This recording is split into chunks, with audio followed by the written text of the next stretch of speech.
Είχα την εξής ερώτηση: αν τα θέματα σιλικόνης θα πρέπει να αλλάζουν στα 10 χρόνια ή ότι έχουν διάρκεια ζωής για 10 χρόνια.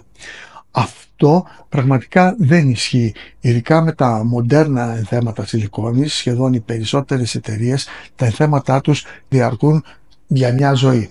Βέβαια, υπάρχει μια πιθανότητα, όπως και σε όλα τα υλικά, να υπάρξει, όπως θα λέγαμε, μια αστοχία υλικού, δηλαδή κάποιο να μας χαλάσει.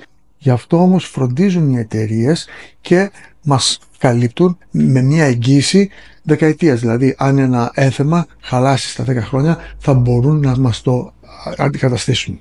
Νομίζω ότι αυτή η παρεξήγηση που έχει υπάρξει για τη δεκαετία οφείλεται στο ότι στην Αμερική, τουλάχιστον μέχρι πριν από λίγα χρόνια, χρησιμοποιούσαν τα ενθέματα στα οποία τοποθετούσαν νερό. Αλλά τα ενθέματα αυτά στα 10 χρόνια είχαν περίπου μια απώλεια της τάξης του 50%.